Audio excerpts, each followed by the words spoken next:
मैं हूं विवेक और ये है बाकी Hanuma son of our season 2 का एपिसोड नंबर 5। खैर अगर आपने इसके पहले वाले एपिसोड्स नहीं देखे हैं तो वो भी देख लो, प्लस चैनल को सब्सक्राइब कर दो। So let's roll the intro. Episode number 5 की शुरुआत में हम देखते हैं शिनशिन का डोजो को और यहाँ पर कात्सुमी एकदम अंधेरे कमरे में ट्रेनिंग कर रहा होता है। वो पूरा स्वेट से भींगा हुआ होता है और सामने वाले बैग में भगाभग 3-4 पंचेस करता है जो कि बहुत डीपली लगे होते हैं। इसके बाद वो एकदम शांत होकर बैठ जाता है और साथ ही साथ ये सोचने लगता है कि किस तरीके से यूजिरो हानमा ने जो भी उससे कहा था वो कहीं ना कहीं ट्रू है। यूजिरो ने उससे कहा था कि किस तरीके से कोई भी तुम्हें अपने आसपास नहीं देखना चाहता, ना कि मैं, ना बाकी, ना तुम्हारा फादर। खैर क्योंकि डोपो ने एकदम से उसे अडॉप्ट करके यहाँ पर चेयरमैन बना दिया होता है शिनशिन का डोजो का, जिसके 200 से भी ज्यादा ब्रांचेस हैं केवल जापान में। खैर यहाँ पर इस चीज को वो सोचता है कि किस तरीके से गॉड ऑफ वॉर वाली इमेज रखते हैं डोपो और उसे अपने आप को प्रूव करना होगा, ऐसे कुछ बड़ा करके दिखाना होगा, तो इसीलिए उसे पिकल से लड़ना होगा। खैर वो ये सब सोच रहा होता है, उसी बीच उसे कॉल आ जाता है उसके एक आदमी का और वह बताता है कि जिस तरीके से ट्रक की हालत मैंने देखी है इसका मतलब पिकल आसपास ही है और घूम रहा है। खैर इसके बाद कात्सुमी एक बहुत बड़ी मीटिंग रख देता है और इसमें वो अपने सारे के सारे लोगों से कहता है कि किस तरीके से पुलिस कम है और हम ज्यादा हैं। हम 55,000 की संख्या रखते हैं, तो इसीलिए पुलिस से पहले हम पिकल को ढूंढेंगे और ढूंढ कर किसी को भी अगर वो मिले तो वो मुझे बताएगा। और इसके बाद सभी के सभी लोग वहाँ से बाहर निकल जाते हैं। खैर उसके बाद सीन बदलता है और हम देखते हैं कि एक आदमी होता है जो कि मैनेजर होता है एक खास चीज का, और यहाँ पर वो पिकल को अपने साथ ले जाने की कोशिश कर रहा होता है। वो उसे लिटरली कहता है कि लगता है तुम वर्कआउट करते हो, खैर क्या तुम्हें कोई ऐसा चाहिए जो तुम्हारे ऊपर वर्कआउट करे। ओहो, खैर ये सब बहला फुसला कर वो पिकल को ले जा रहा होता है और उसी बीच उसे शिनशिनकाई डोजो का ही एक आदमी रोक लेता है जो कि पिकल को ढूंढने में कामयाब हो गया था। वो उस मैनेजर से कहता है कि पिकल मेरा दोस्त है। खैर यह चीज को मैनेजर बिल्कुल भी नहीं मानता और दूसरी तरफ सीन बदलता है और हम देखते हैं कात्सुमी को जो कि अभी भी गुप्त अंधेरे में बैठकर ध्यान लगा रहा होता है और उसी बीच कोई आ जाता है और वो डोपो होते हैं। खैर यहाँ पर डोपो को पता लग गया होता है कि कात्सुमी को कॉल आ गया है कि पिकल मिल गया है करके, तो इसलिए वो बस जाने ही वाला है उससे लड़ने के लिए। खैर यहाँ पर डोपो चिंतित है अपने बेटे को लेकर कि वो खाना मत बन जाए पिकल का, तो इसीलिए वो उसे रोकने आए हैं। खैर सीधे तरीके से कात्सुमी नहीं मानता तो डोपो दूसरे तरीके से उसे समझाने की कोशिश करते हैं और तभी सीन बदलता है। दूसरी तरफ हम देखते हैं कि लकड़ी को तोड़ते हुए शिनशिनकाई डोजो के आदमी को और वो धमकाने लगता है उस मैनेजर को। खैर वो मैनेजर से एक डील भी करता है कि शिनशिनकाई डोजो के सभी आदमी उसके यहाँ विजिट करेंगे, बहुत पैसा देंगे उसे,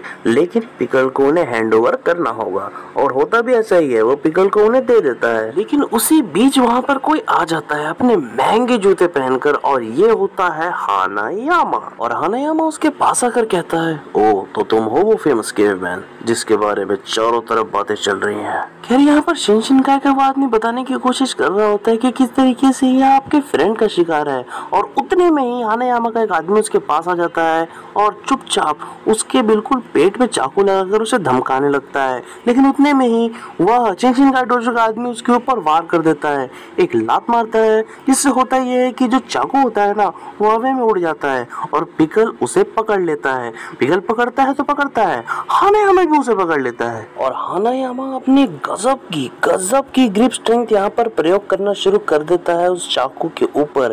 खैर यहाँ पर उसका आदमी उससे कहता है कि अपने हाथ को हटा लीजिए वरना आपकी उंगली कट जाएगी।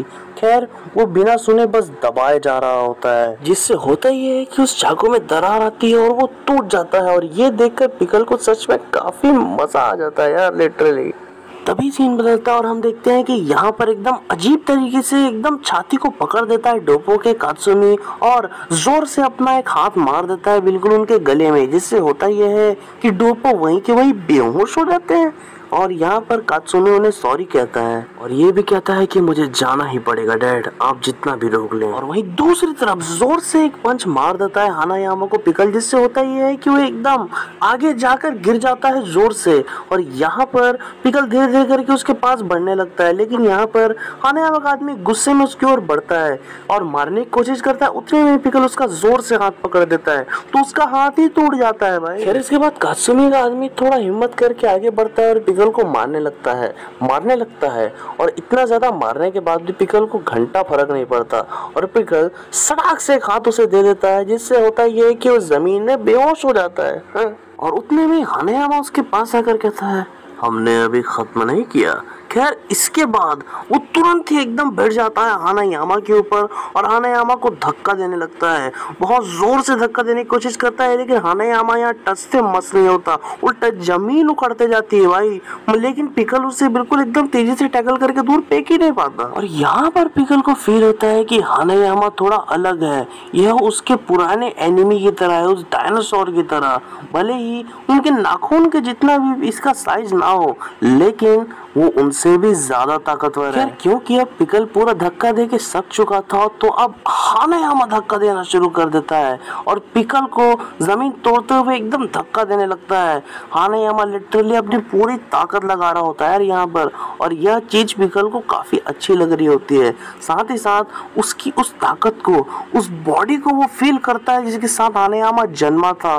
पूरी ताकत यहाँ पर अपने दिखा देता है हानायामा, और ये सच में मतलब एकदम मजे से भर देता है पिकल को। खैर दोनों ही बहुत ज्यादा दम लगाते हैं और इतना दम लगाने के बाद फाइनली अब यहाँ पर हानायामा जो है पिकल को रोक देता है। वो चुपचाप उसके गाल में हाथ रखता है और कहता है कि बस अब बहुत हो गया, और कहता है तुमने आने में काफी देरी लगा दी बाकी। और तभी हम देखते हैं पता नहीं वहाँ पर कहीं से बाकी आ जाता है और इसी के साथ पार्ट 1 खत्म हो जाता है। इसके बाद बाकी जो है यहाँ पर पिकल के आमने सामने खड़ा होता है और साथ ही साथ उससे कहने लगता है कि तुमसे मिलकर मुझे सच में काफी अच्छा लगा, गलत मत सोचना, मैं बस तुमसे थोड़ा सा मिलना ही चाहता था। खैर इन दिनों तुम चारों तरफ छाए हुए हो यार, सच में काफी अच्छी बात है ये, इसी ने मेरा ध्यान खींचा। खैर यहाँ पर मुझे पता चला कि तुम बाहरी बाहर घूम रहे हो अपने शहर में कहीं, तो मैंने हानायामा से कहा तुम्हें ढूंढने के लिए, और जरा देखो हानायामा ने तुम्हें ढूंढ निकाला। खैर इसके बाद हम देखते हैं कि पिकल अपनी मुष्टिका बाकी की ओर बढ़ा देता है, बिल्कुल उसी स्टाइल में जैसा कि यूजिरो हानमा ने पहली बार आते ही उसके साथ किया था। खैर बाकी ये देखकर बहुत खुश होता है और वो अभी अपनी मुट्ठी मिला देता है, और वो जैसे ही ऐसा करता है अचानक से पिकल उसे गोल घुमा देता है। बाकी अपने आप को जैसे जैसे संभालते हुए खड़ा होता है और रियलाइज करता है कि यहाँ पर पिकल ने लिटरली आइकी का एक बहुत ही ज्यादा एडवांस मूव इस्तेमाल किया है। इसका मतलब ये है कि पिकल बहुत जल्दी चीजों को सीखता है, और ये देखकर बाकी का ब्लड एकदम खोलने लगता है और यहाँ पर वो एकदम एक्साइटमेंट में आकर उसका हानो ब्लड उफान मारते हुए उसे एक जोर से किक मार देता है उसके चेहरे पर। यहाँ पर इस किक के बाद ले देकर पिकल खुद को संभालता है, सच में काफी बरोबर तरीके से किक लगा होता है यार। खैर यहाँ पर बाकी उससे सॉरी कहता है कि मैं ऐसा नहीं करना चाहता था, बस एक्साइटमेंट में हो गया। खैर इसके बाद पिकल थोड़ा आगे जाता है और उससे कहता है मुड़कर, मतलब ऐसे कहता तो नहीं, मुड़ता है, देखता है तो बाकी समझ जाता है कि हाँ ये मुझे फॉलो करने को कह रहा है खुद को। खैर इसके बाद सीन बदलता है और हम देखते हैं यहाँ पर कात्सुमी अपने आदमियों के पास खड़ा होता है और उसे पता चलता है कि पिकल को हानायामा और बाकी ले जा चुके हैं।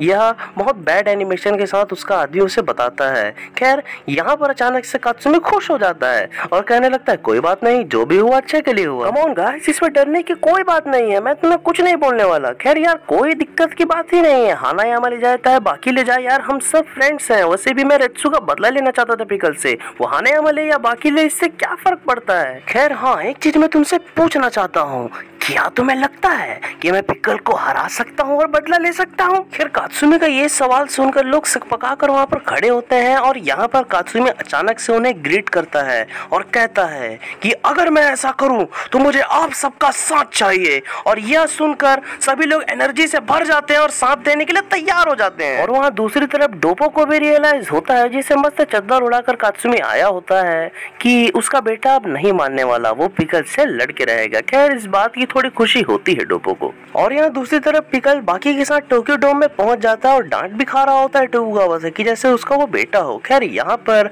बाकी कहता है कि आपको क्या लगता है ये मुझे यहाँ क्यों लेकर आया होगा? और यहाँ पर टोकुगावा कहता है कि बेटा जरा इस जगह को देखो, यहाँ क्या होता है, डांडिया तो नहीं होता ना, लड़ाई ही करने लाया होगा। तो यहाँ पर बाकी अब पूरे मूड में आ जाता है, कहने लगता है ठीक है, अगर तुम ऐसे ही चाहते हो, मुझे चैलेंज कर रहे हो तो लड़ते हैं। खैर यहाँ पर उसी बीच हानायामा कहता है कि मुझे ऐसा नहीं लगता, जरा सोच के देखो बाकी, अगर फाइट की शुरुआत होती तो इस तरीके से तो नहीं होती ना। यहाँ पर पिकल उतना सीरियस भी नहीं लग रहा है। तुम जो भी कह रहे हो सोच कर तो कह रहे हो कुछ ना कुछ। खैर यहाँ पर अगर ऐसा होता, लड़ना ही होता तो हम तो कब से शुरू हो गए होते।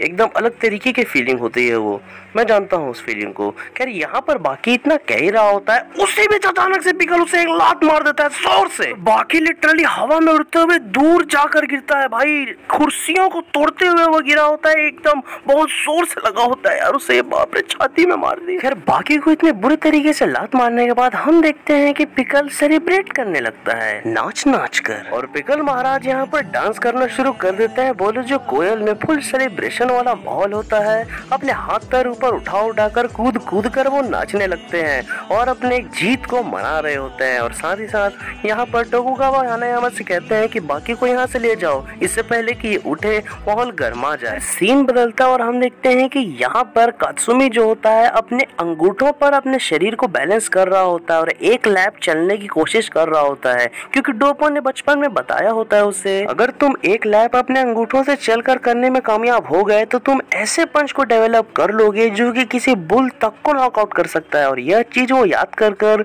यहाँ पर ट्रेनिंग कर रहा होता है और बहुत ही जल्दी एक लैप भी कंप्लीट कर लेता है और खड़े होकर यह सोचता है कि उन्होंने कहा था बुल इससे नॉकआउट हो जाएगा, मुझे तो बुल से कहीं ज्यादा ताकतवर व्यक्ति को नॉकआउट करना है। और उसे यह रियलाइज भी होता है कि ये सब बिल्कुल भी काम का नहीं है, उसे कुछ अलग ही सीखना होगा। उसी बीच एंट्री लेता है रेत्सु अपने नए लेग के साथ। खैर लेग कटने तथा हारने के बाद क्या करता है रेत्सु, ये जानने के लिए उत्सुक हो तो डिस्क्रिप्शन में लिंक दे दूंगा प्लेलिस्ट का, जाके देख लेना। खैर यहाँ पर रेत्सु कहता है कि मुझे पता चला कि तुम पिकल से लड़ने जाने वाले हो। खैर यहाँ पर कात्सुमी समझ जाता है कि यह भी वही सब बातें बोलने वाला है जो कि उसके फादर ने उससे कही थी कि वह हम सब उसका खाना है, वो तुम्हें चबा जाएगा लनफन। और यहाँ पर कात्सुमी रेत्सु से कहता है मास्टर मैंने आपके बारे में सुना, आपने सच में काफी अच्छी लड़ाई की, आपने पूरी जान झोंक दी, लेकिन उसके बाद भी उसने आपका ये हाल कर दिया और यह सुनकर मैं सच में उससे लड़ना चाहता हूँ। खैर यहाँ पर रेत्सु कहता है कि मुझे मालूम है तुम मेरे हाल के लिए लड़ना नहीं चाहते, तुम चाहते हो अपना अच्छा रेपुटेशन बनाना, इसलिए मेरे ऊपर ये सब मत डालो। खैर तुम्हें ये भी बता दूं कि जिस कराटे का इस्तेमाल करके तुम पिकल से लड़ना चाहते हो उसका शुरुआत जापान में ही हुआ था। खैर धीरे धीरे वक्त के साथ ये इवॉल्व होता रहा, यह मार्शल आर्ट्स का ही एक टेक्निक है। खैर यहाँ पर इस तरीके से इवॉल्व होते होते एक व्यक्ति ने इसे जापान लाया।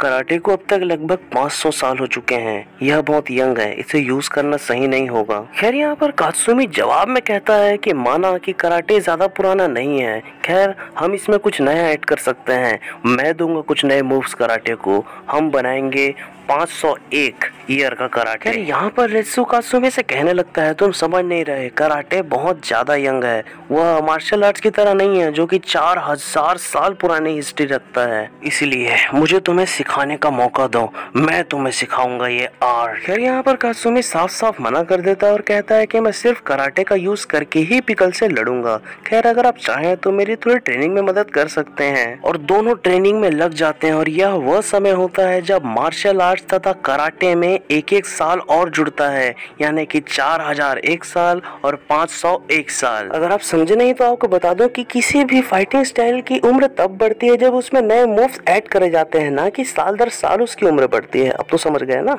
खैर यहाँ पर डोबो कात्सुमी के इन चेंजेस से काफी खुश होते हैं और ये वाला एपिसोड यहाँ समाप्त हो जाता है।